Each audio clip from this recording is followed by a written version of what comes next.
Estamos começando mais um Fora da Curva e hoje o nosso programa vai pegar fogo. Trouxe 3 convidados aqui, especialíssimos, um parceiro de trabalho que é quem eu mais divido aí, experiência, pacientes, que um atende, o outro atende e passa de um para o outro, meu amigo Amarílio, que dispensa apresentações, mas depois faz a apresentação dele. Luísa Viegas, psicóloga também de esportes e psicóloga do esporte, né? Isso. Luísa, que também fica à vontade para se apresentar, que vai falar um pouquinho para a gente também. E minha colega Sula Musi também já esteve aqui presente para falar de educação criativa, com sua experiência na psicopedagogia. Trouxe esse time inteiro para a gente falar sobre o quê? Um dos temas que mais causa discórdia dentro de casa, os jogos online. Então hoje vai pegar fogo aqui mesmo, trouxe uma galera para fazer um fogo no parquinho e vou pedir para vocês começarem se apresentando. Sula, vai lá. Eu sou a Sula Musi, sou pedagoga, psicopedagoga, especialista em educação criativa e hoje atuo como palestrante no consultório psicopedagógico. Meu nome é Luísa, sou psicóloga, atuo com times de esportes eletrônicos. Tive algumas atuações assim que foram mais importantes, foi com times maiores do cenário. Estou terminando a minha pós-graduação em Psicologia do Esporte e faço parte do grupo de Neurociências do Movimento da UFMG. Show de bola. Legal. Sou Amarílio Campos, 23 anos de formado, acho que é isso tudo. Psicólogo do esporte, psicólogo clínico de adolescentes. Enfim, a gente pode começar a falar um monte de coisa aqui, mas tenho um consultório já há bastante tempo. Divido aqui minhas opiniões, às vezes, com o nosso querido Etienne e pacientes também. Estamos aqui para agregar. Coisa boa, coisa boa. Gente, esse tema eu acho que é o mais atual de todos falando em infância e adolescência, né? E aí, eu quero muito que vocês coloquem um pouquinho das vivências em consultório, as vivências profissionais sobre isso. Trouxe, no caso, a Sula e a Luísa para literalmente conflitar mesmo sobre essa questão. Pô, primeira pergunta que eu poderia fazer para a Luísa responder para a gente é: o atleta de esportes é atleta? Não é atleta? Como é que funciona? Então, isso é uma discussão que a gente tem levantado em todas as aulas, nas disciplinas lá do programa de pós-graduação de neurociência da UFMG. Por quê? Porque tem pessoas que falam que o esporte pode ser considerado um esporte por causa do gasto cognitivo ali, só que não vai ter o gasto físico. Só que, pela minha experiência, eu já vi atletas saírem de lá extremamente suados, cansados, fadigados. Inclusive, o tema da minha pesquisa é a análise da fadiga mental em atletas de esportes eletrônicos, né? No mestrado aí. Então, assim, eu acredito que sim, por essa experiência, assim, visível mesmo, de vivência minha que eu já vi. Só que a gente não tem nada na literatura que estabelece isso, sabe? Então é aí uma possibilidade de pesquisa futura. A gente teve essa problemática no ano passado, se eu não me engano, que foi a questão que o governo até colocou muito essa dúvida, o Comitê Olímpico, se eu não me engano, se foi o Comitê Olímpico mesmo que debateu sobre isso daí, mas é legal a gente problematizar.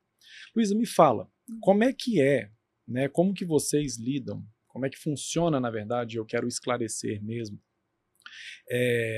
essa inserção do jogo, que a priori é uma questão lúdica, o menino começa a brincar e tal, ali no computador, para se tornar um gamer. Esse é um nome também muito utilizado. Sim. Como que funciona esse processo? Como que você vê isso daí? Então, a gente pode pensar, né, que a criança vai começar ali por diversão mesmo, é um hobby. E aí, o que eu vejo é que os meninos vão ficando muito bons naquilo. Então, não sei se vocês conhecem mais ou menos os jogos, mas eles costumam ter classificações. Então, por exemplo, a gente vai ter o LoL, que é o famoso League of Legends, e a pessoa começa ali no menor ranking possível, ela não tem nenhuma classificação, e aí ela vai começando a jogar, ela pega um nível e a partir disso ela pode ser classificada com elos, que é tipo assim, bronze, prata, e aí vai subindo até que chega o elo máximo. E aí os meninos vão se divertindo mesmo e ficando bons, porque eles podem jogar o famoso competitivo. E aí eu vejo que essa vontade aflora quando eles pensam, eu sou realmente muito bom.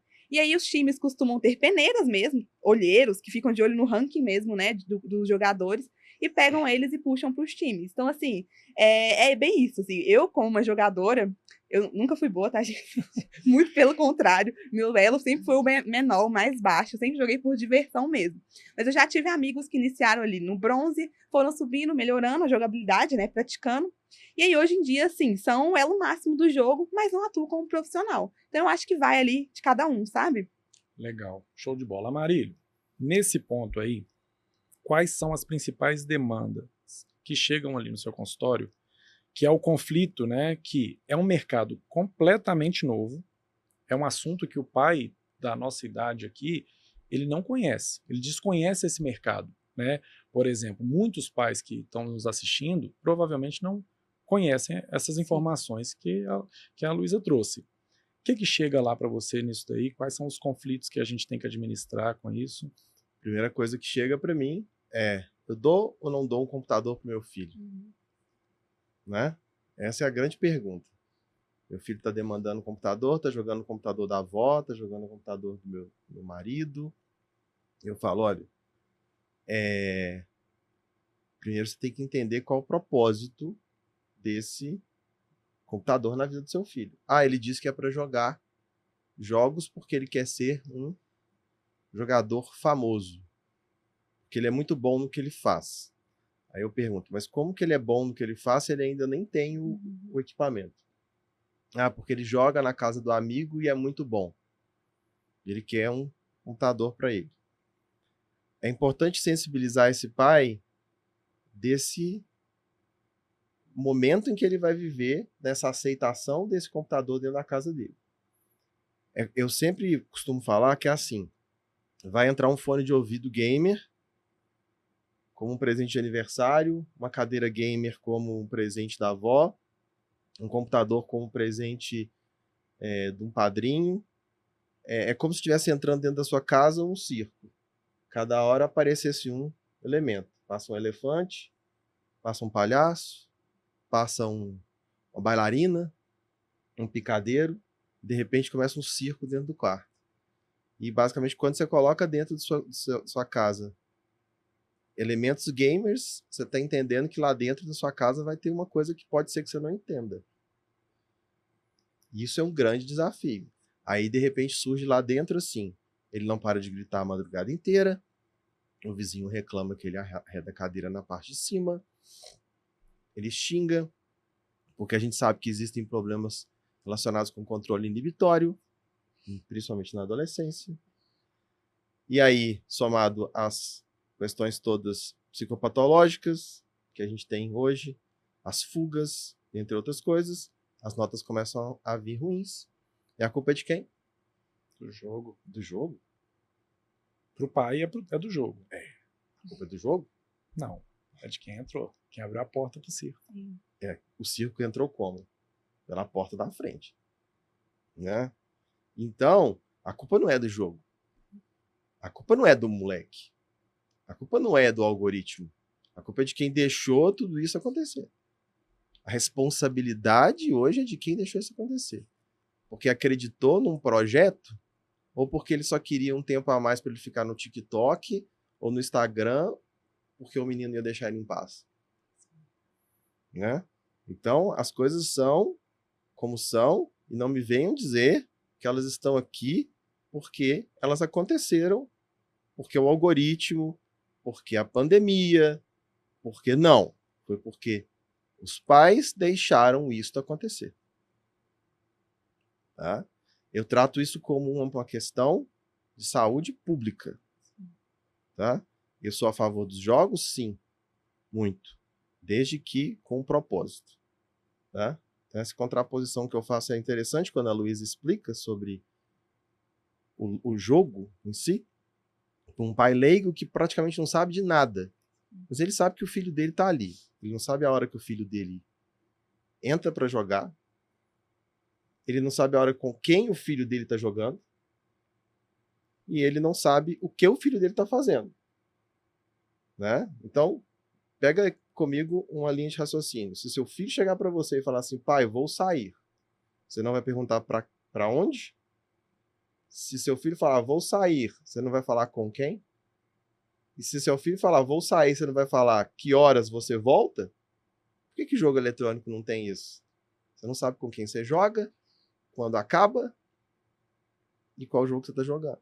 Então, para mim, o grande trabalho hoje é a conscientização desses pais acerca daquilo que eles estão vivendo dentro de casa.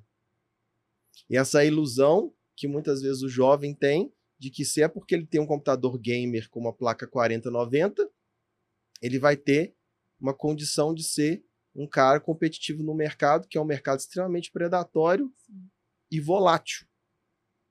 Porque eu, como experiência que eu tenho, já vi vários jogadores que hoje se aposentaram com muitas coisas e jogadores que hoje não têm quase nada. Mas que foram bons jogadores, só lembrança. De bola.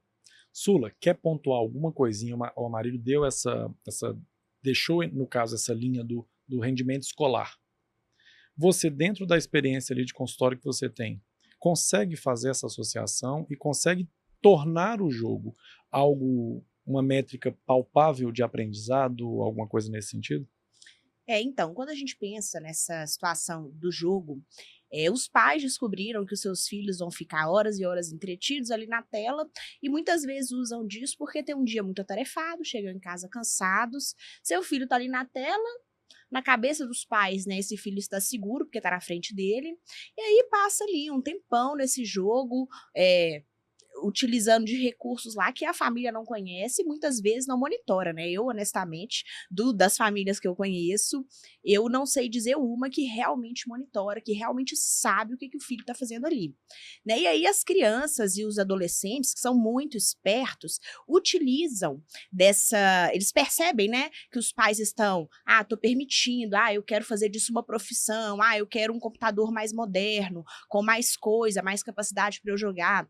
Eles percebem isso, percebem que estão ganhando, né, aquilo que pedem, que os pais, não, mas aí meu filho vai ser um jogador profissional, né? E vão entregando tudo aquilo que os filhos pedem. Eles passam muitas horas jogando, ninguém monitora, né? O pai tá lá com a desculpa perfeita, né? O filho tem lá toda a liberdade que ele sempre quis para fazer o que quer, né, lá na tela, lá no computador, e isso, na minha opinião, vira um grande problema, né? Porque o tempo que a pessoa tá na tela, que o jovem tá na tela, ele tá deixando de viver o mundo real, né? E nós nos desenvolvemos imbuídos de troca ali com o meio, né? A gente vai ter Vygotsky mesmo que fala, que é da minha área, da pedagogia, e vai falar muito dessa questão que nós aprendemos na interação com o meio. Poxa, essa pessoa vai interagir exclusivamente com a tela, com o videogame, com o computador lá de última geração que ele tem, porque a criança gosta de estar ali perante aquele jogo, a família muitas vezes aprova, porque ele tá tendo a desculpa perfeita, né? E aquilo vai se mantendo e ele facilmente abdica de outras coisas, inclusive necessidades básicas, como alimentação, banho, troca social, não quer nem ir pra escola às vezes, tem família que também é permissiva a esse ponto. Então eu vejo como um grande problema, assim, na minha opinião, essa questão aí dos jogos e de uma criança, um adolescente tá falando que isso aí é profissão, né? Então... Mas vamos lá. Começou o debate. Bom, é profissão. Luísa trouxe isso para nós. É uma profissão palpável, porque ela é real. Como administrar isso num meio tão novo, que é um problema que a gente tem com os atletas de esportes convencionais também. Um garoto de 13 anos vai querer ser jogador de futebol e vai precisar investir um tempo dentro disso. Só que, socialmente falando, é aceitável. Se meu filho falar que vai passar a tarde inteira no Minas treinando e tal, e vai jogar bola com os amigos, está tudo certo. Na tela já não está, porque tem alguns prejuízos, enfim. Como administrar essa realidade que existe? Ela existe, ela é real e é possível. Ele vê os meninos lá fazendo a final do CBLOL no Allianz Parque, no Mineirão. E aí? Como fazer esse diálogo se tornar acessível a pais e a filhos também, que essa possibilidade existe. É pequena? É pequena, mas ela existe. Como da mesma forma, a possibilidade dele virar jogador de futebol da seleção brasileira é muito pequena, dele ir para a Europa muito pequena, dele jogar no time profissional do Brasil muito pequena. Pode falar. Posso falar? Então, eu concordo muito com o que vocês dois falaram. Acho que realmente tem que ter um equilíbrio mesmo.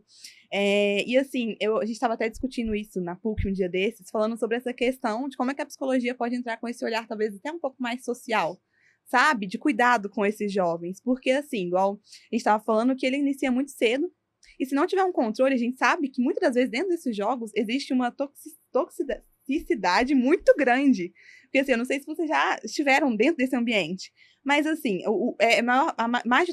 nossa Deus, tá difícil aqui. Mas a maioria da parte dos jogadores são machistas, racistas, e eles, né, jogos de tiro, por exemplo, que você consegue se comunicar dentro do jogo, isso visivelmente aparece ali em todos os rounds. Sim. Então, a psicologia ela vai entrar, talvez, nessa conscientização dos atletas. E como é que a gente pode fazer com os pais, né? Não sei se vocês já ouviram falar na Mãe Pixel, que inclusive é mãe de um jogador profissional do cenário. E ela entra porque ela viveu isso tudo que a gente estava falando com o filho dela. Um dia ele virou para ela e falou assim: mãe, eu quero um computador porque eu vou ser jogador profissional de LoL. E aí ela não entendia nada, ela não sabia como funcionava o jogo. E ela veio mesmo, hoje em dia, ela fala com os pais sobre isso. Como que ela fez? O que que ela agiu? E aí ela fala sobre as game houses, que são onde os jogadores vivem e jogam ali. E aí ela fala que em uma game house, o filho dela foi pego para jogar dentro dessa game house. E aí não tinha nada, por exemplo, eles não tinham mesa própria, o computador não era adaptado. Então, assim, foram várias questões que ela levantou e falou: gente, o meu filho tá jogando numa mesa que vai deixar ele com dor nas costas por causa da posição. E ela foi levantando isso. Então, assim, eu vejo ela como uma pessoa que tenta trazer isso para os pais mesmo, sabe? Eu acho isso muito interessante. Então, eu acho que é essa conscientização mesmo. Porque, assim, surgiu, tá crescendo. Hoje em dia, o menino não quer mais ser o Neymar. Ele quer ser o Nobru, ou o Faker, ou o Fallen, que são lendas aí dos jogos que a gente tem. E aí, a gente precisa pensar, tanto da psicologia, tanto na pedagogia, para como que a gente vai inserir os saberes para poder conscientizar todo mundo, para que não vire algo descontrolado, que os meninos passem ali 20 horas jogando, igual já tiveram casos. E, inclusive, dentro de uma game house, a gente já teve 2 mortes. Por quê? Quando a gente pensa nessa área, a gente pensa que vai ganhar dinheiro muito fácil, mas não é isso. Só os jogadores do topo que ganham dinheiro muito fácil. Os meninos lá, às vezes, não recebem salário. A gente já teve casos em mundiais que a equipe não deu. Eles ganharam, foram campeões, e a premiação foi toda para os empresários. Os meninos não receberam R$1. Então, é só quem tá no topo que recebe. E aí, nessas game houses, eles ficavam horas e horas jogando, usavam até fralda, porque quanto mais eles jogavam, mais dinheiro eles recebiam. E a gente teve 2 casos de morte. E aí, passando para essa questão, né, de como que a gente vai fazer com a questão da idade. Eu já dei uma lida sobre que hoje em dia não é permitido tanta baixa idade para entrar em um time. Então, por exemplo, o menino tem que ter ali uma faixa etária, 18 anos, igual no futebol mesmo, né?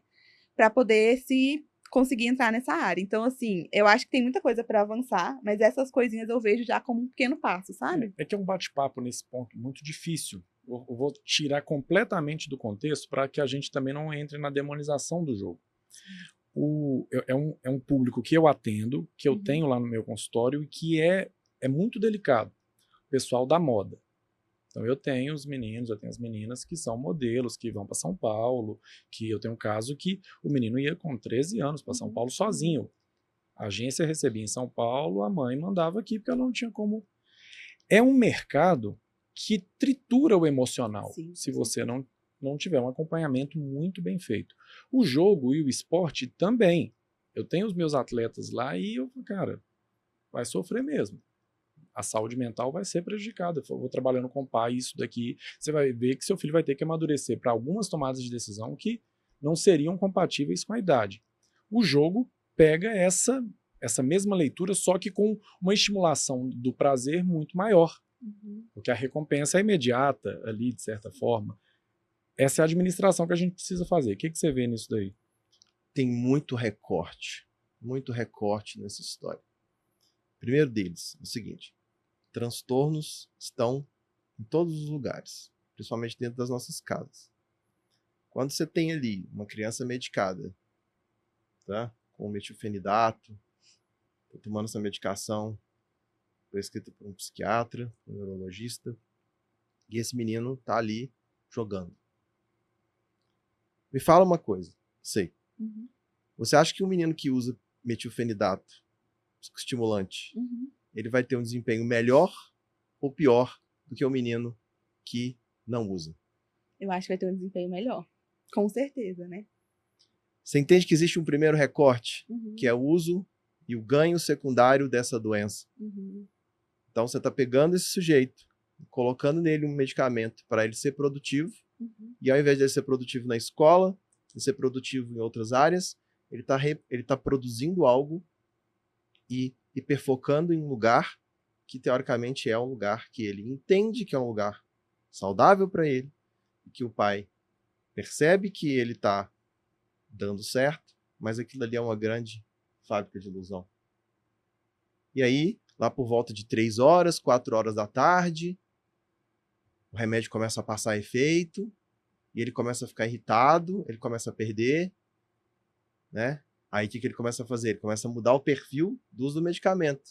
Ele começa a tomar um medicamento à noite ou à tarde. Para quê? Para começar a postergar o efeito do medicamento para a madrugada adentro, viver na síndrome do rato, porque ele não vai sair do quarto, ele vai ficar ali dentro a noite inteira performando, porque é à noite que tudo funciona, à noite o silêncio da cidade, à noite o pai não está entrando no quarto, à noite não tem pausa, à noite não... E esse comportamento ele vai sendo o tempo inteiro intercruzado. Existe produção de dopamina? Beleza, muita. Ocitocina? Tem? Tem. A gente tem alguns estudos, depois que você concluir eu posso citar, mas que falam de alguns benefícios, inclusive cita, assim, em melhoria das funções executivas. Obviamente, né, a gente tá falando tudo aqui com equilíbrio. Certo. Agora, me fala uma coisa, endorfina? Não, aí não. Aí, qual que é o conceito de esporte? Onde que o esporte entra no papel da produção da endorfina? Então, eu questiono muito isso. Assim, o que é um esporte? Um esporte, ele entra no conceito de quê? Ele tem produzido endorfina? Ele gera na criança ou no adolescente essa sensação do bem-estar do esporte, quando a gente está malhando, quando a gente está dando um passe, quando a gente está fazendo um gol, está abraçando seu coleguinha. Tem essas mesmas gerações de neurotransmissores envolvidas. Eu entendo que o esporte tem que ter essa percepção. Se não houver a integração dos neurotransmissores, eu acho muito pouco provável a gente definir uma coisa como esporte. Se eu botar um neurofeedback, um biofeedback em você, e ver seu gasto calórico mediante ao jogo, beleza. Você pode até entender que você vai ter picos de estresse, picos de ansiedade. Você vai ter ali várias coisas como é perceptível, a gente tem instrumentos para isso dentro do consultório. Só que a questão toda é a seguinte, psicofisiologicamente falando, vai ter um gasto ali. Mas existem outras coisas que não estão sendo produzidas. Então, isso é uma coisa que é muito fácil ser falada. Aqui no podcast eu falo, tranquilamente. Agora, qual é o nível de entendimento que o pai quer ter acerca disso que a gente está falando? O que ele quer? Ele quer coisa prática. Né? Ele quer uma praticidade. Ele quer o que eu faço? Né? Eu deixo, não deixo? Mando ele pro esporte, coloco ele dentro de casa, dou remédio para ele. A gente só abre um grande leque de perguntas que só vão sendo retroalimentadas. Né? Agora, a pergunta que eu te faço, né, igual você, é que qual é o ganho que a gente vê em linhas gerais, a longo prazo, e o prejuízo que a gente tem, que a gente está vendo? Eu estou vendo muito prejuízo. Se a gente não souber manejar, você falou a respeito de monitorar. Eu acho muito legal essa frase, essa palavra, monitorar. Mas eu acho que é outra coisa, é entender. A gente pode monitorar? Pode, mas eu acho que é importante a gente entender. Porque se a gente monitorar algo que a gente não entende, a gente vai ser enganado. A gente tem que monitorar? Não, a gente tem que entender. Tá? Então, pensando nas questões dos benefícios, né, a gente tem alguns estudos que falam em melhorias das funções executivas, como tomada de decisão, controle inibitório, flexibilidade cognitiva.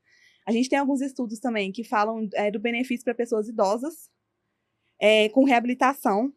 E a gente tem alguns estudos também que falam sobre jogos ativos, que são, por exemplo, com os Kinects, que falam ali de um ganho também até motor mesmo. Inclusive também entrando no tempo de reação, que é o estudo do professor Guilherme Lage estuda, né, muito.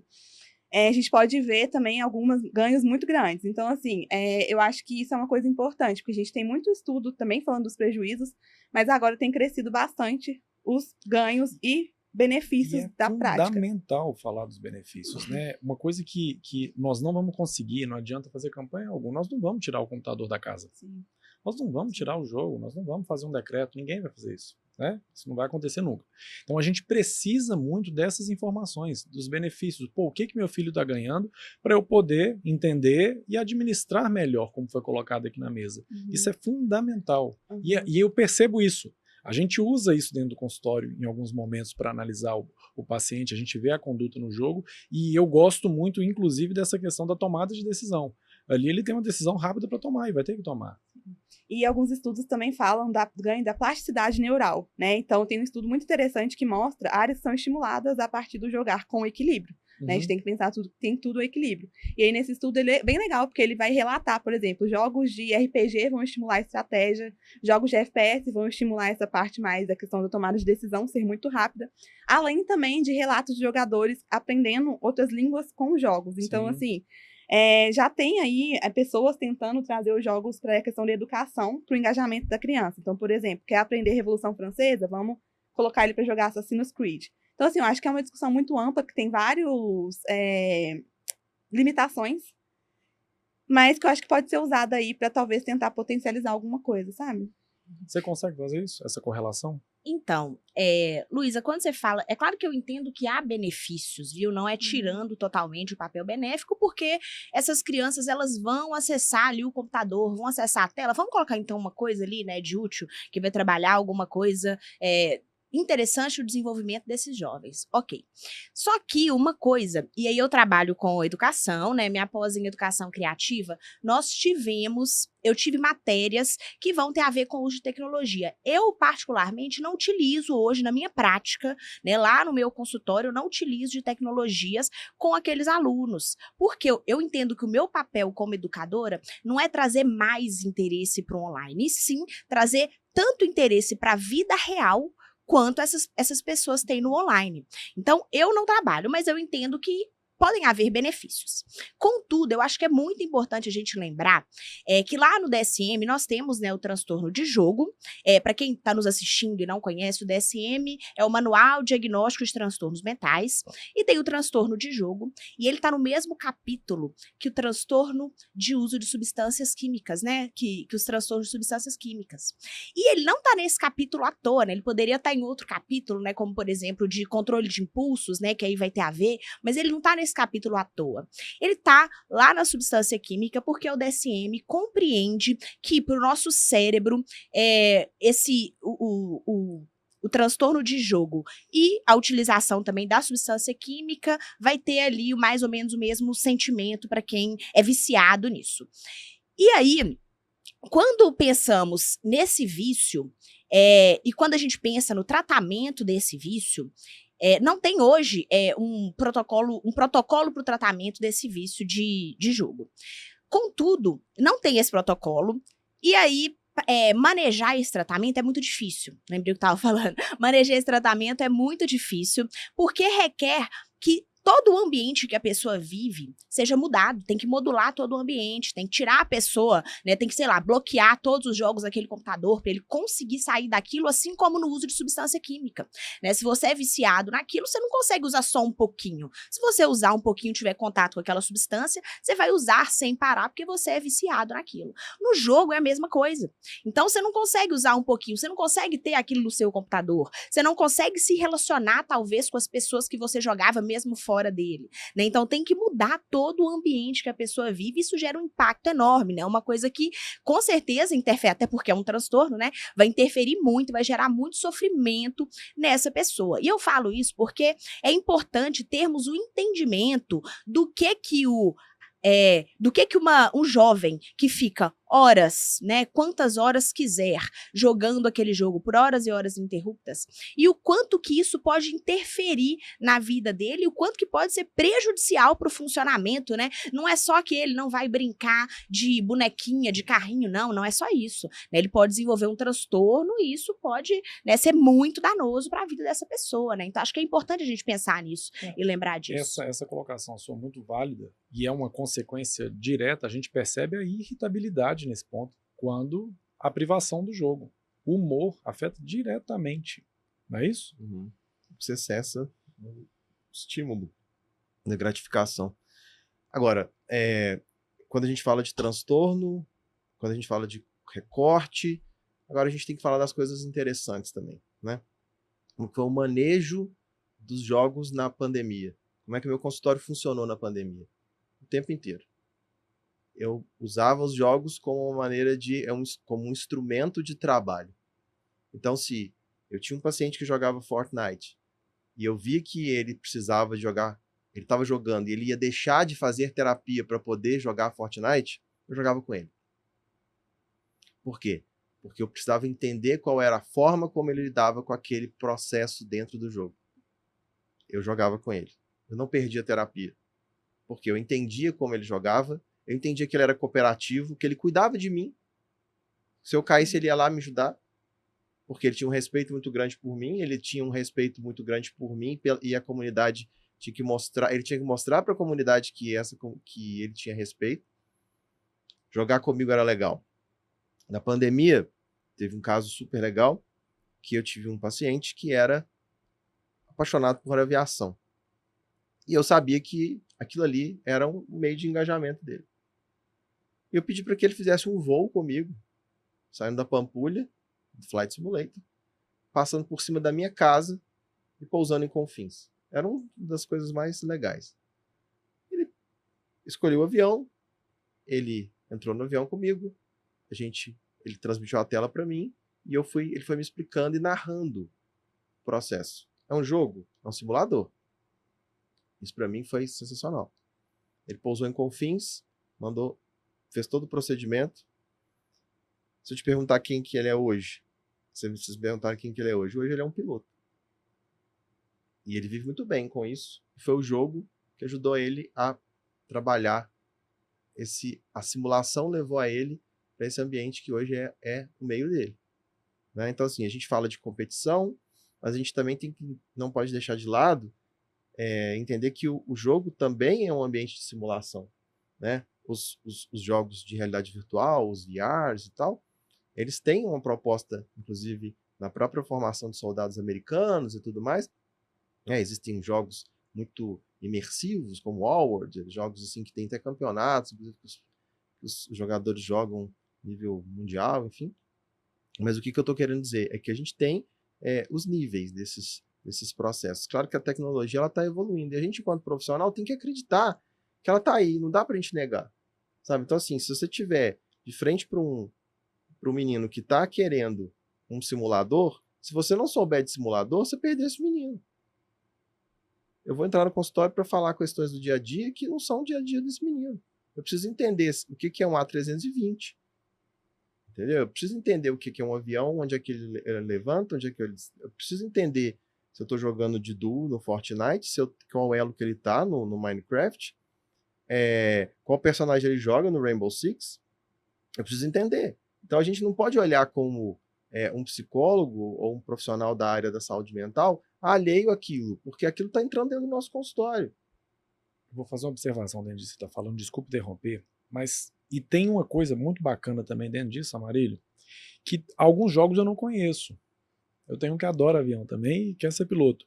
E aí, quando ele gasta o tempo dele ali na terapia, um pouco do tempinho dele, me explicando o jogo, o vínculo que ele gera comigo, e é onde que eu percebo que o pai erra muito, aumenta substancialmente. Ele adora explicar. Ele não, porque isso aqui, esse avião, cara, qual que é a diferença desse aqui para esse daqui? Às vezes eu faço umas perguntas também para tirar mais dele ali do repertório dele, e o cara entra em terapia e o cara vai gerando ali vivência comigo e ele associa, e ele me associa ao jogo. Então nem sempre eu conheço. Mas o fato dele poder me ensinar aquilo dá a ele um respeito à terapia dele ou um engajamento à terapia dele que é fundamental. A relação, e era aí que eu queria chegar. O pai e a mãe perdem muitas vezes por essa falta de interesse de descobrir, pô, deixa eu ouvir o que ele tá... É uma besteira, talvez? Pode ser que sim. Né? Do mesmo jeito que é uma besteira, se a gente for parar para analisar friamente, eu torcer para o Gabigol fazer um gol. O Gabigol não me conhece, eu comemoro como se fosse meu parente, entende? Então, assim, isso é bem importante, essa coisa dessa troca que o jogo pode permitir também nas relações humanas. Sim. Um exemplo que aconteceu outro dia, o paciente chegou para mim e falou comigo assim, eu não tenho nada para falar com você hoje. Falei, ok, vamos ver Champions. Ele olhou para mim com aquela cara assim, falei assim, vamos lá ver Champions. Liguei a Champions League e comecei a ver com ele. E eu tava torcendo para a Inter de Milão e ele tava torcendo para o Barcelona. Esse jogo foi ótimo, então. Foi ótimo. Para mim foi maravilhoso. Foi maravilhoso. O jogo estava em meados do segundo tempo e o Barcelona estava dominando o jogo. Enfim, uma história interessante, uma história de superação da Inter de Milão. E esse menino começou a dizer que ele torcia para o Barcelona. E eu falei, bom, vou fazer uma posição aqui, vou torcer para a Inter. Mas eu vou gastar meu tempo da terapia inteiro com você sobre isso? Eu falei, vai. Sustentei. Aí ele falou assim, mas a sua sessão tem 60 minutos, o jogo é muito maior. Eu falei assim, não importa. Sentei. E ele começou. A cada gol do Barcelona, ele vinha com uma chamativa mais agressiva. Uma chamativa mais agressiva. Depois ele veio com outra, depois ele veio com outra, e no fim das contas, a Inter de Milão ganhou. Eu não falei nada. No final da sessão, eu virei pra ele e falei com ele assim, você joga FIFA, né? Ele falou assim, jogo. Você fica nervoso com FIFA? Ele falou assim, fico muito. Por quê? Porque as pessoas me zoam. Porque as pessoas ficam fazendo bullying comigo. No início do ano, você veio pra cá, sua mãe falou comigo que você estava sofrendo bullying. O que você fez durante essa sessão inteira comigo? Agora você pode ir embora. Pensa, depois você fala. Então não adianta a gente olhar para a coisa e achar que a gente tem técnica para tudo. A gente tem que saber ler esse adolescente. E quando a gente está falando do estágio de desenvolvimento de um sujeito que tem que trabalhar N fatores, controle inibitório, dosar, a dosiometria das coisas, né? O próprio controle inibitório e tal, flexibilidade cognitiva, dificuldade de sexualidade, né? Expor machismo dentro dessas relações, né? Fora dali, eu sou um cara qualquer, dentro eu sou um machista. A gente não precisa te dizer que várias séries estão sendo produzidas por causa disso e tal, viram polêmicas e tudo mais, mas dentro do estádio de futebol, o que mais tem é machismo, ninguém fala nada. Então, assim, a cultura dessa a gente tem que entender, basicamente, o seguinte, para fechar um pouco mais, é que a gente tem que entender o que a gente está lidando dentro do consultório. Os nossos coleguinhas estão batendo na técnica. E dever de casa não funciona em terapia. Não é todo mundo que manda dever de casa, não é todo psicólogo que chega. Faça esse deverzinho de casa aqui para mim. O menino não faz nem dever de casa. Ele vai fazer dever de psicólogo. Vamos acordar. Não existe isso não. A gente tem que adequar.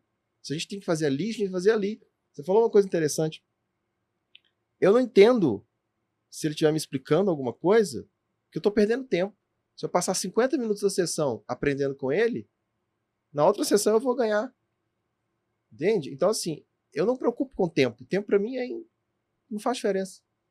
O que importa é a qualidade que eu estou colocando dentro daquela minha relação com aquele sujeito. Ele tem que gostar de estar ali.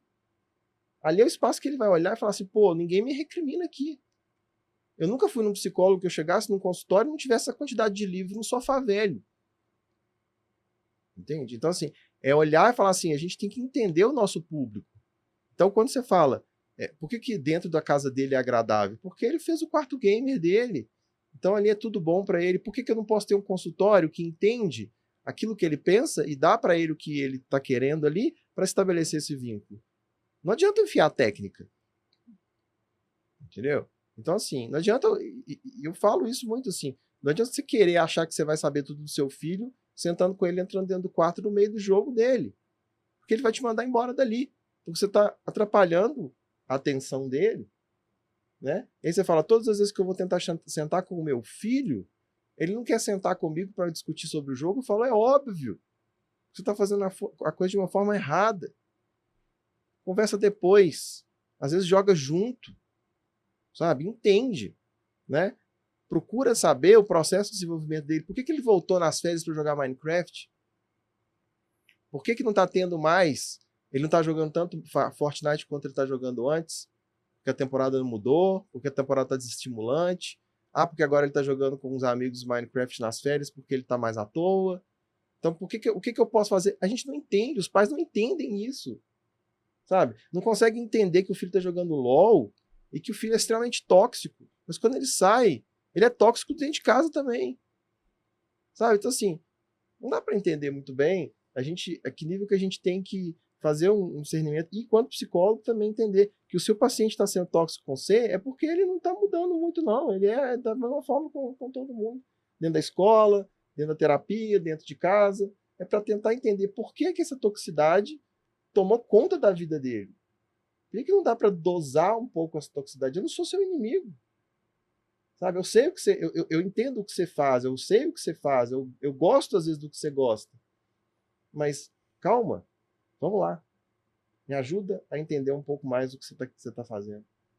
Acho que está faltando na gente, quanto psicólogo, esse olhar de tirar um pouco a técnica e entrar mais no ser humano, sabe? A gente tecnificizou tudo demais, coloca muita regrinha para tudo, DSM para tudo, esquece que ali por trás da gente tem um processo de desenvolvimento importante e é singular. Isso é muito, muito, muito importante ser dito. A gente está deixando de lado processos singulares para botar técnicazinha. Isso não vai funcionar. Me tira uma dúvida. 100% essa fala. Podia acabar aqui agora. Mas, enfim. Existe esse debate dentro do meio? Isso que a gente problematizou aqui, essas questões, essa responsabilidade social que o jogo pode ter, existe dentro das empresas, dentro dos times? Você percebe isso ou não é algo que ainda precisa acontecer? Olha, dentro dos times eu não percebo muito, porque para eles o jogador tá ali quando tá rendendo. Então já vi casos de não rendeu, vai embora. Tanto que agora o direito tem surgido. O direito tem surgido nessa área, porque eles não têm nenhum direito, nem nada. Jogou, perdeu o campeonato, é demitido.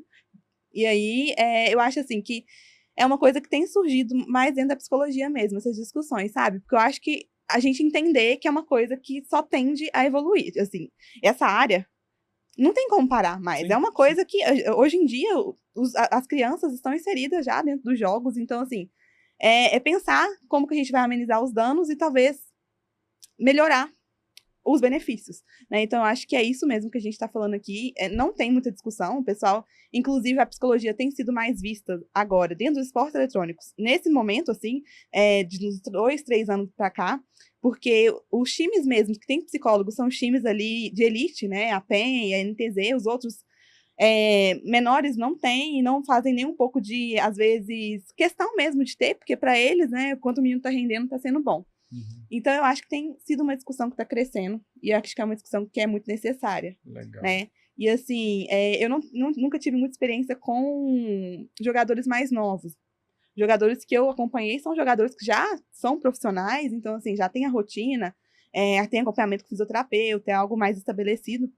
Mas eu imagino, sim, que tem muito dano, e eu acho que realmente a psicologia vai entrar para tentar amenizar colocar essa questão nos pais também, né? Porque às vezes o menino de 10 anos ali fica igual você falou, horas e horas jogando, e a escola tá de lado e tudo mais. Então, acho que realmente essa discussão tem que começar a ser mais difundida, sabe? Show de bola. Gente, se o objetivo era problematizar, polemizar, acho que a gente conseguiu, né? Agradeço demais a participação de vocês. Vou pedir para vocês fazerem uma consideração final para a gente encerrar. Infelizmente, já temos que encerrar. Tá na hora. Sula, começa pra gente, por favor. Bom, acredito que o principal quando se trata dos jogos online e do desenvolvimento dos filhos aí, né, de vocês que nos assistem, é pensar nisso de entender a realidade dele e principalmente fazer o seu papel de pai e mãe, que é dosar aquilo, né, verificar qual é o tempo que está sendo acessado, como que essa criança está fazendo isso, enfim, ficar de olho mesmo, né, não negligenciar essa situação, porque pode ser um jogo que vai ser tranquilo e saudável, né? Como não tem como tirar isso da vida de ninguém, né? Nós estamos inseridos no ambiente digital, então pode ser tranquilo e saudável, mas pode virar um grande problema. Então faça de tudo para não ser um grande problema. Então, eu acho que o equilíbrio é o nosso alvo aí que a gente tem que atingir, porque realmente é algo que a gente vê, a literatura científica traz alguns benefícios, a gente consegue ver, até conversando com os próprios atletas mesmo, mas eu acho que passar demais também vai ser um problema, né? E assim, eu tô falando dos atletas, tá? Que são adultos mesmo que praticam isso. Então, assim, é uma coisa que eu sempre batia na tecla com eles, né? Por exemplo, priorizar o sono, a saúde mental, priorizar fazer uma atividade física. Então, assim, eu acho que isso era uma das coisas que foi o meu objetivo, né? E assim, pensando na questão da infância, da adolescência, eu acho que ainda assim tem que ter mais monitoramento, né? Os pais têm que entender, e eu acho que isso é uma questão que a gente pode... Tem muito assunto, tem muito debate, dá pra falar muita coisa sobre jogos, né? Ficar aqui horas e horas falando, mas eu acho que o equilíbrio aí é tudo nesse meio. Show de bola, Marílio. Entenda o que o seu filho faz. Aprenda as coisas que o seu filho está usando. Você ensinou seu filho você ajudou seu filho junto com a escola a ler. tá? Você foi lá, ensinou o A para ele, ensinou o B, mas aí chegou numa etapa de desenvolvimento da vida dele que você não quer saber. Por quê? Né? Estranho. Nessa hora que ele precisa de você, você abre mão de aprender com ele.